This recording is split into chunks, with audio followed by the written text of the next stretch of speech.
Welcome to the K20 Center's Zoom into Your Career video series.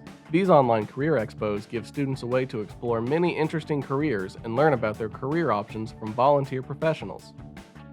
Amber Silverhorn-Wolfe is an enrolled citizen of the Wichita and affiliated tribes.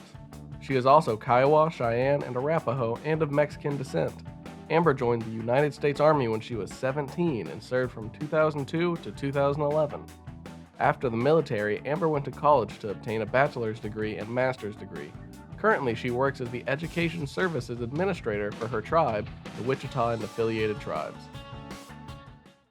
So without further ado, I am so very excited to introduce our speaker. She is an amazing person, and I know you all are going to learn so much from Amber. I'm actually in a doctoral program with Amber, and I swear every time she participates, she shares in class, I learn something from her every day. So just to tell you all a little bit about Amber, she is an enrolled citizen of the Wichita and affiliated tribes. She is also Kiowa, Cheyenne, and Arapaho, and of Mexican descent. Amber joined the United States Army when she was 17 and served from 2002 through 2011. After the military, Amber went to college to obtain a bachelor's degree as well as a master's. She currently works as the Education Services Administrator for her tribe, the Wichita and affiliated tribes.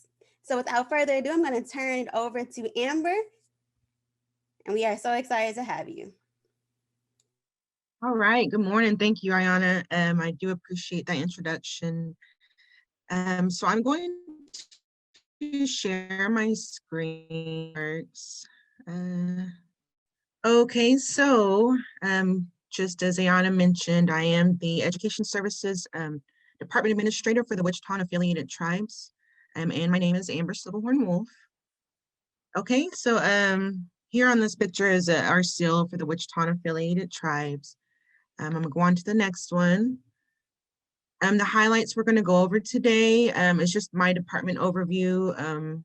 You'll get to meet my team here, our organization description, the requirements to work for a tribal organization. We're kind of gonna go into that, and then why I work here, the education that you're going to need to work for a tribal organization, and then go over my typical workday, some key features for why I chose this job, and then we'll go over you guys' questions.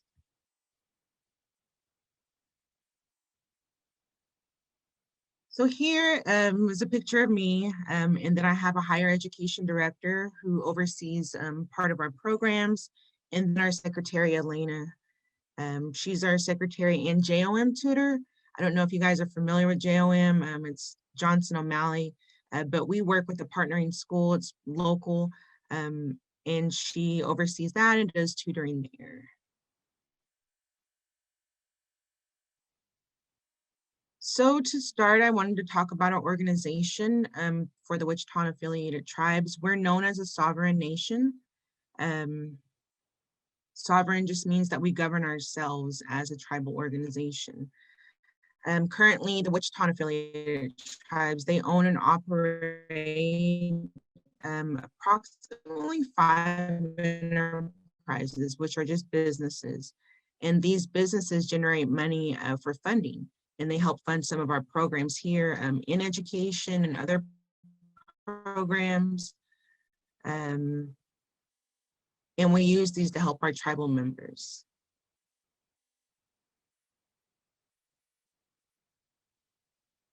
So I'm just trying to be generic here. Trees out. Can you still hear me though, or is the photo just frozen? So you unfroze now. It's the internet. It's as we know, we have to be really flexible. But yes, it was cutting in and out a little bit. Okay, did y'all get this here? Yes, we can see it. Okay, yeah, so here I was just describing a sovereign nation for the Wichita and affiliated tribes. We govern ourselves, and with that, we own and operate some businesses. They have a casino, a travel plaza, some companies down in Texas, And this money that generates from those enterprises helps fund some of the programs that we have.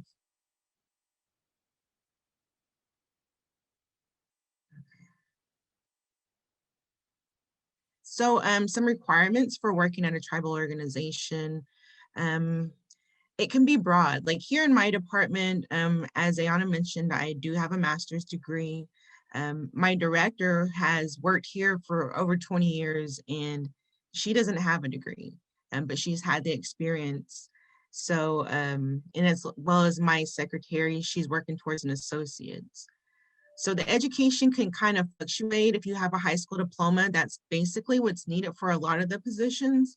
But of course, if you get your associates, a bachelor's, a master's degree, you can work in other various departments and your duties will increase, but also your pay. So your salary can range. I think a starting here is like $10.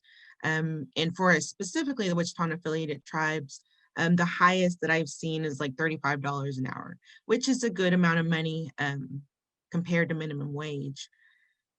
But I think there are other tribal organizations that could pay more. I have a friend who makes $50 an hour doing the same thing I do for her tribe. So it can vary. Just some job skills and knowledge that might be helpful if you decide to work for a tribal organization. Knowledge of culture and language. So if you decide to work for the Wichita affiliated tribes, it would be helpful to know something about the culture and the language.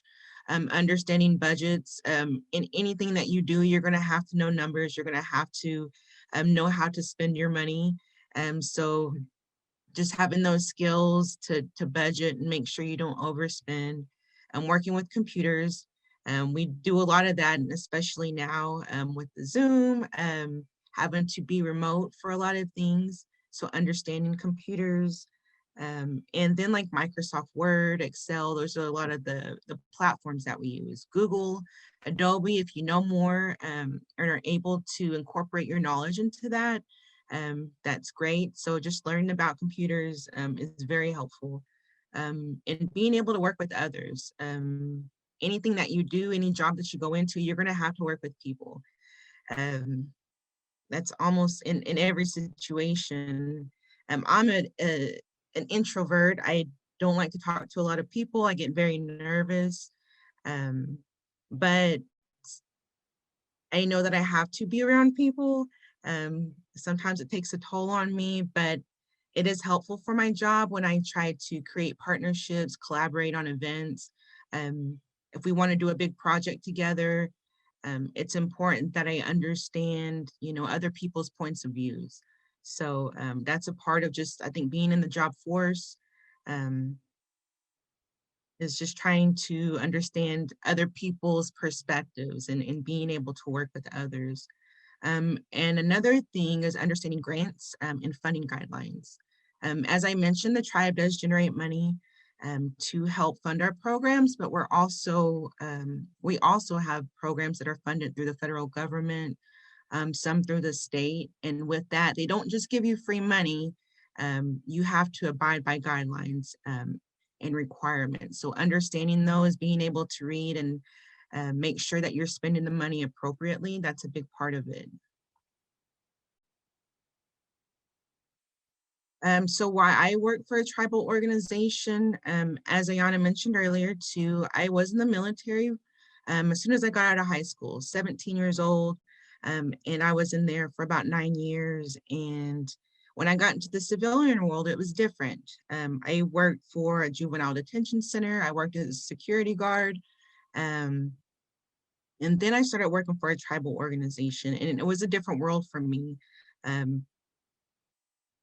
And I kind of just stayed in that field since I think like 2013. I've worked for tribes in various departments: suicide prevention, mental health, economic development, domestic violence.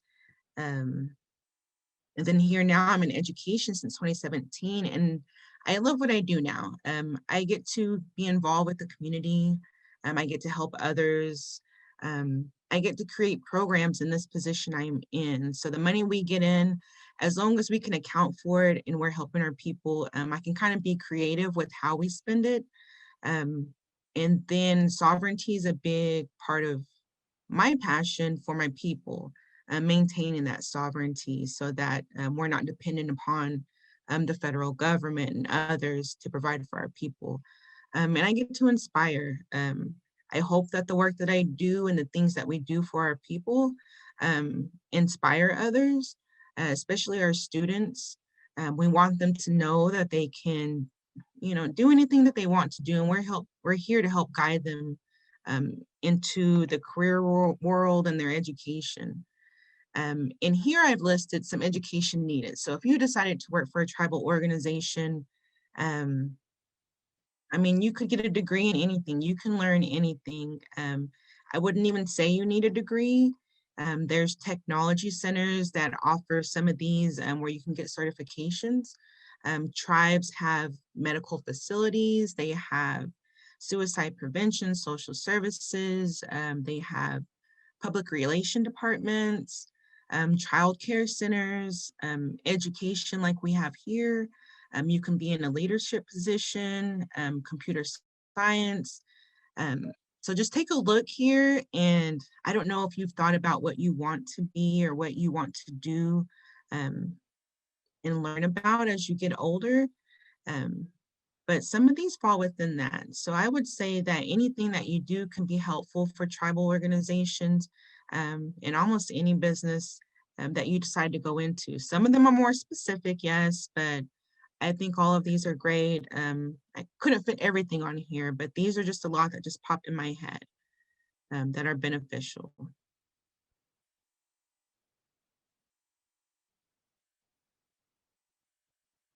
So a typical work day for me, Monday through Friday, that's our work week. I work from 8 a.m. to 5 p.m. I get a 1 hour lunch, two 15-minute breaks.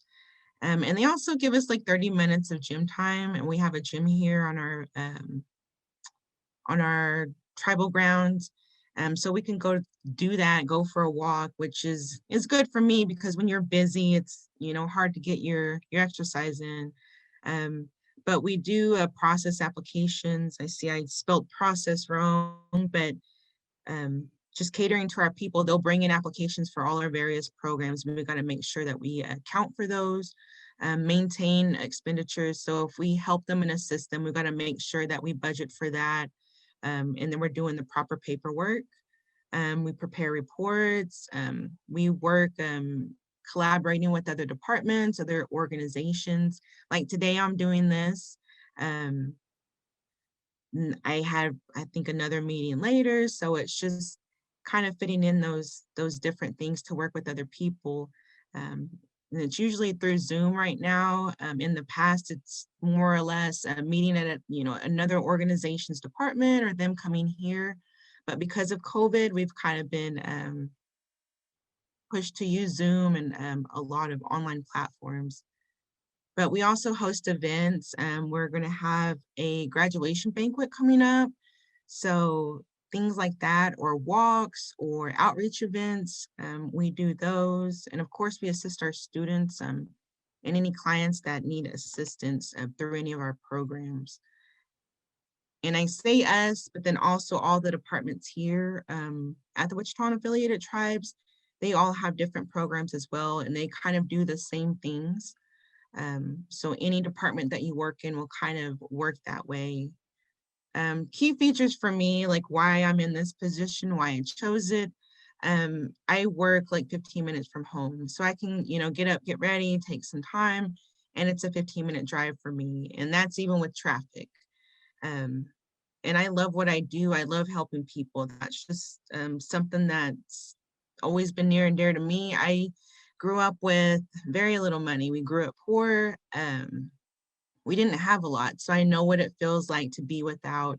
Um, but education has kind of given me that stepping stone to do what I can to help others who went through some of the things that I've been through. So being able to do that in this position or working for a tribe, because a lot of these other departments do the same, they help people. An opportunity for me is a big one. So when you go out and you choose a job, it's important that you have opportunity to grow. You don't want to Well, you may want to, but as you get older, your mind's going to change. Your passions may change. And it's important that you have a job that supports you and make sure that you have the capability. Like they allow me to go to school here. As Iana mentioned, I am a doctoral student. So I'm trying to get my PhD on the side, but I work full time. So it's a lot. I have to work through lunch so that I can leave an hour early to make it to class. But that's one way that they are flexible with me. If they wouldn't allow me to do that and go to school, I don't know if I would have chose this position because it doesn't align with my other goals, right? And another thing is insurance and 401k. If you work for a job, an organization or a company, you want to have insurance. And they offer health insurance for me here, dental insurance for me and my family, um, and retirement savings. I'm 36 and I don't plan on retiring probably for like 20 years.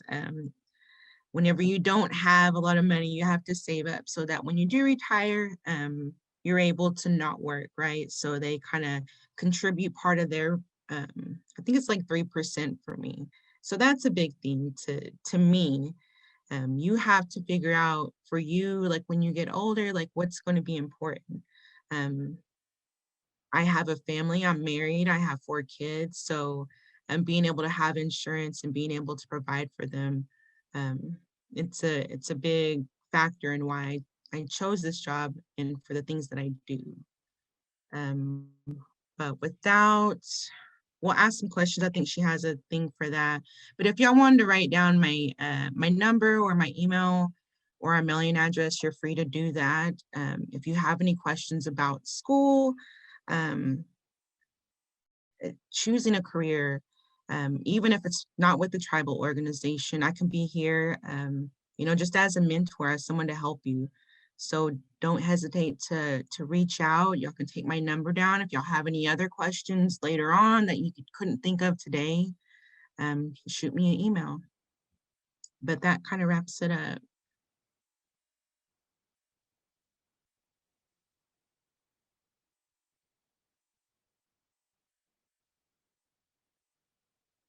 Okay, thank you so much. That was such an amazing talk. Like I mentioned, like you talked a lot about the importance of getting outside of your comfort zone. I too am shy, so I understand that feeling, but you don't let that stop you because you have a passion for helping others. And so that's really awesome and just making an impact and inspiring. So thank you so much for that.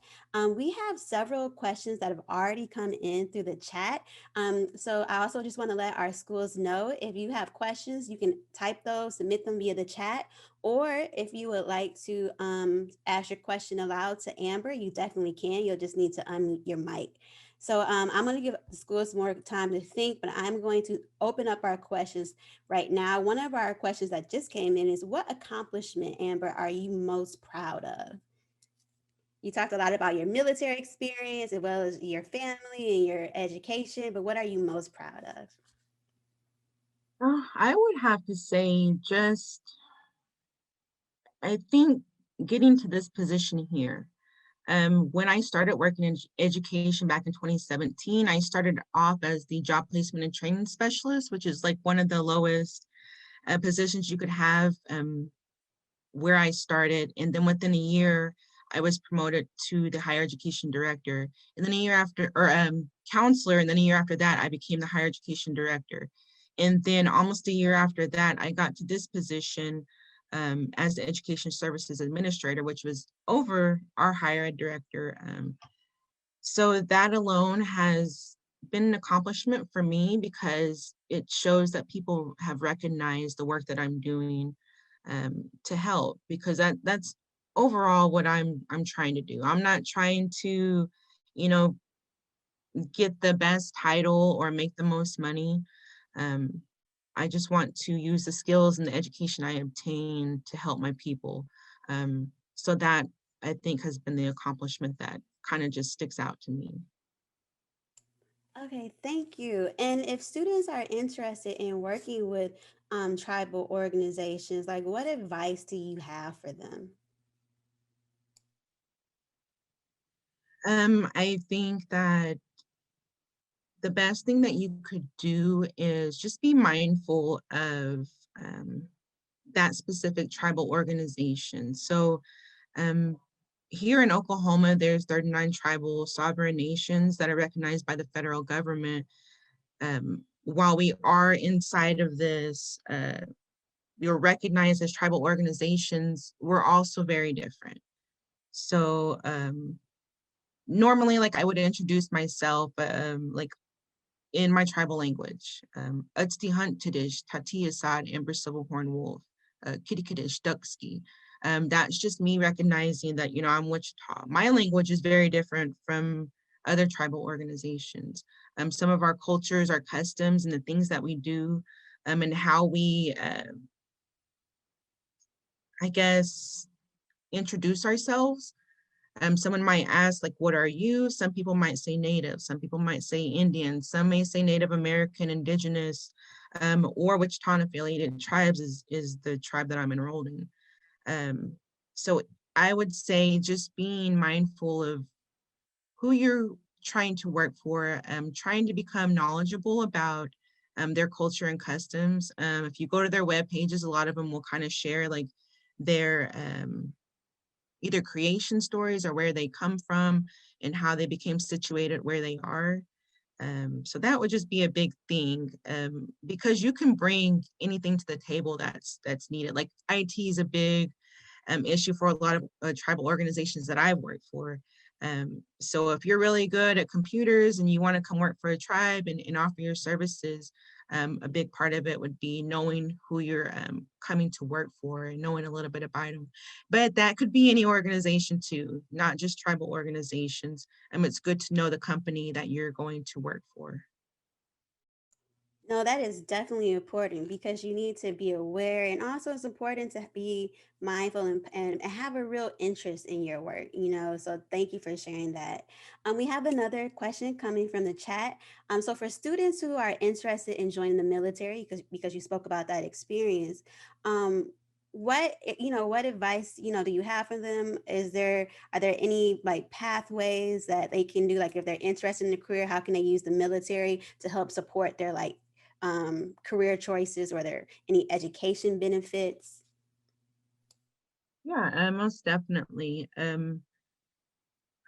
So when I joined, I really didn't have a lot of guidance, and that just comes from my upbringing. So when I joined, I was kind of swayed by the recruiter to go into this position. You can do this, you can do that, you know, and he sold it really well.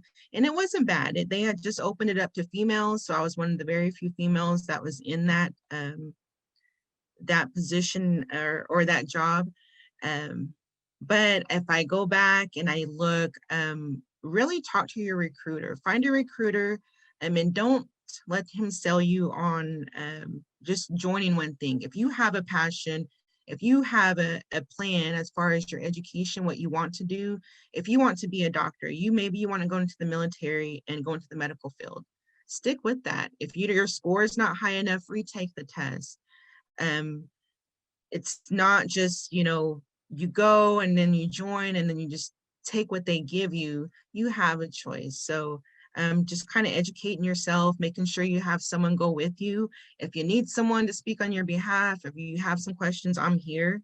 I can definitely help you out with that. Um, but just knowing you have a choice, educating yourself, and that way you can get into that career choice that you want in the military. You get the education. They help cover your schools. Most do, like while you're in the military, so you don't have to worry about tuition. You just pay for your books. I don't know if that's changed now, but that's how it was when I was in. But then when I got out, they paid for my whole undergrad for 4 years. And that was through the Montgomery GI Bill. So they'll offer you education as long as you finish your uphold your side of it. If you join for 2 years, do your 2 years, get out and do your education. Or if you join the National Guard, just ask about those things with your recruiter. If you want to shoot me on the side because you're not clear about what you should do, just holler at me.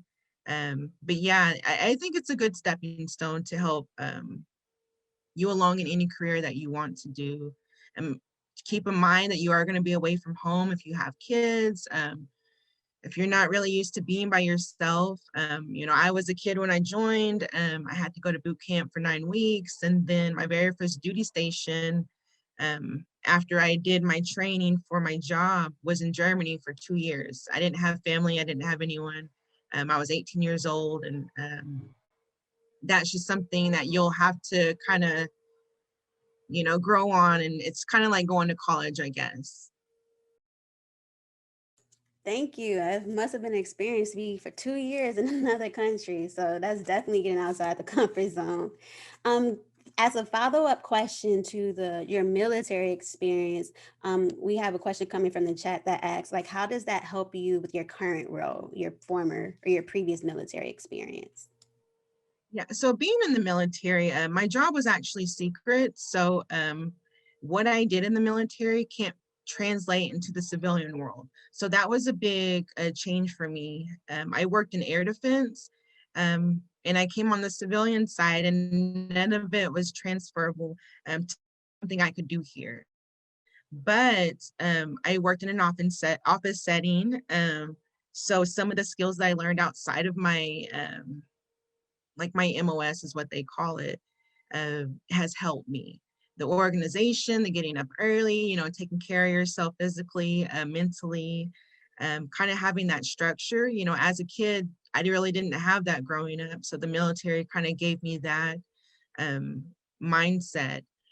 Um, I worked on, I think it was like we planned like trainings. That wasn't my primary job, but that's where I was put, because in the field, when you go to war, it's different. You do your military job as far as my air defense, but you're not doing that every day. So a lot of the skills outside of my main MOS did help me into what I do now. Okay, thank you. In terms of your current work, what do you like? And you talked a little bit about it earlier, like when you mentioned how you enjoy being an inspiration to others and helping them reach their dreams. But what do you like most about your position, and are there any challenges that you face with it? What I like most is the creativity that I have in this specific position. Um, so like I mentioned, we do get funding from the tribe through their entities that they have. And with that, they ask me, well, what are you going to do with this money? Um, of course, we could give it all in scholarships. But like right now, we're creating an Indigenous library. So we've asked for donations as far as people donating books by Indigenous authors, buying from Indigenous bookstores. And that's going to be a program that we use to help our students, the community. So that's a big part of one of my favorite things is the creative things that we can do to try to help our people. Um, and I would say one of the, I guess, least favorite things that I have here is just the process. Like while I am being able to be creative and how I want to do things, I do still have a chain of command that goes up and it has to get approved.